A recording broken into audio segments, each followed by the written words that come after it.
This is a great question. How do we inspire passion for missions? And I know you may be a leader, you may be a pastor, you may be a church member, so some of these apply differently. The first thing I would direct to leaders, because leadership is so important in this. You as a pastor or a preaching team, you need to teach it and preach it. Teach and preach missions. As a pastor, as a teaching team, you are deciding the menu for the sheep, for the people in the congregation. They're going to eat what you give them. And there's an old saying that you get what you preach. And so if we never preach missions, if we never preach the heart of God, Missio Dei, then they're not going to get it. They're not going to have a passion for it.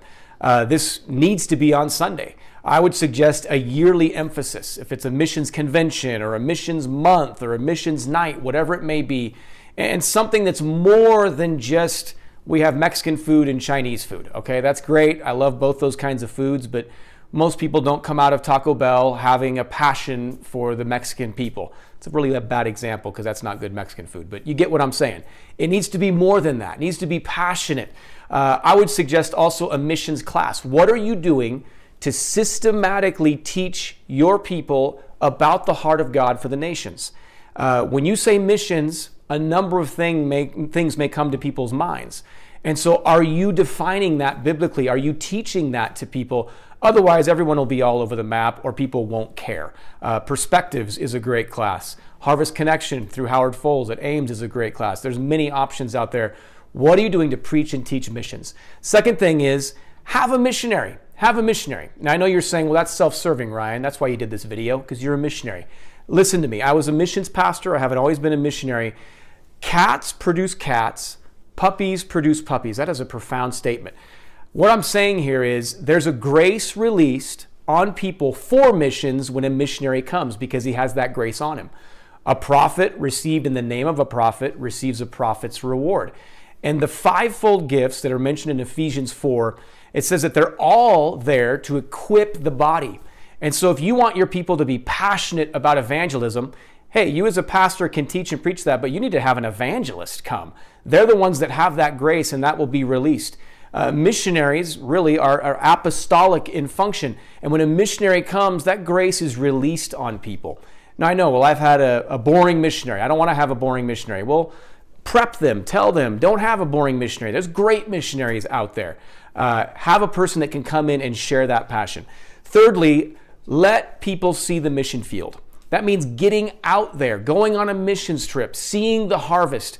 I can show you pictures of the Grand Canyon. I can describe it to you. But until you go, you're not going to appreciate it, and you're not going to feel what you feel when you're standing in front of this gaping hole in the earth. Well, it's the same way with missions. You can teach and preach it. You can have a missionary. But man, there's something about getting people out there just to have a taste of it. That's where many people are called to the mission field. That's where they get passionate about it. And then word of mouth marketing is the best marketing. They come back, and those people are your greatest champions. Now, obviously, it's a different question on how to do a great missions trip. It needs to be strategic and well planned out and all that. But the point is, get people out on the mission field.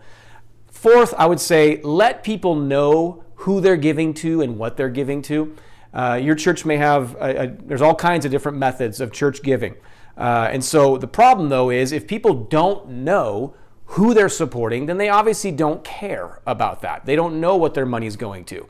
If I hear that Procter & Gamble is declaring bankruptcy, I think, well, too bad for them. I don't really care. However, I think very differently if I own a bunch of stock in Procter & Gamble, which I don't, by the way. But if I owned a bunch of stock and then I hear that Procter & Gamble is tanking, guess what? I care because I'm invested in it. People care about what they invest in. So let people know what they're investing in. Let them connect to missionaries. The last thing I would say, and this one's pretty obvious, probably the most important, and again, this is to leaders. As a leader, you have to care. Let's be honest. Everything rises and falls on leadership. We've heard that many times. So if you as a leader really don't care, well, then there's always going to be a problem. And so ask God to give you that heart for the nations. I remember a point in my life, and my parents were missionaries, where I honestly did not really care about missions. And then God began to break me and give me a heart for missions. Well, passion is contagious. And so if you have that passion, it's going to be contagious with others. It will ooze out of you.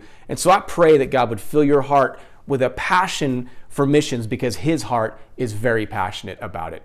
That's not an exhaustive list. There's many other things, but hope those set of things can help you inspire a passion for missions in your church.